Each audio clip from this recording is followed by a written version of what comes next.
అందరూ కూడానండి చావా సినిమా గురించి మాట్లాడుతూ ఉన్నారు. నేను కొంచెం చూడడానికి వీలు పడదు, కుంభమేళాలో ఉన్నాను, మీ అందరికీ కూడా తెలుసు. ఛత్రపతి శివాజీకి వారసుడు, ఛత్రపతి శివాజీని ఏమీ చేయలేకపోయినటువంటి ఔరంగజేబు, అంటే తండ్రిని ఏమీ అనలేక పిల్లవాడిని, అంటే వాళ్ళ దృష్టిలో చెప్పాలంటే చిన్నవాడు ఆయనను నానా చిత్రహింసలు పెట్టి చంపినటువంటి ఒక దుర్ఘటన అండి. దురదృష్టవశాత్తు అండి మన పాఠ్యాంశాల్లో నాకు తెలుసు షాజహాన్ గురించి ఉంది, ఔరంగజేబు గురించి ఉంది. ఔరంగజేబు గురించి చెప్పినటువంటి మన పాఠాలు, మన విద్యా విధానం సంభాజీ గురించి ఎందుకు చెప్పలేదు, సంభాజీ మహారాజు గురించి ఎందుకు చెప్పలేదు? ఏమిటి దౌర్భాగ్యం? మనం షాజహాన్ గొప్పతనం గురించి నేర్చుకోవడం ఏమిటి, ఔరంగజేబు గొప్పతనం గురించి నేర్చుకోవడం ఏమిటండి?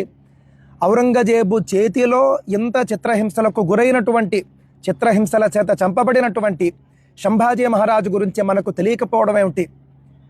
అలాంటి తెలియని తనాన్ని పోగొట్టడం కోసం మనందరికీ కూడా ఛత్రపతి సంభాజీ మహారాజు ఎంత గొప్పవాడో చెప్పేటటువంటిది ఈ చావా అనే సినిమా. నేను త్వరలో చూస్తాను. ఔరంగాబాద్ అని మహారాష్ట్రలో ఉండేది. ఔరంగాబాద్ అంటే ఎవరి పేరు మీద ఉన్నది? ఔరంగజేబు పేరు మీద ఉన్నది.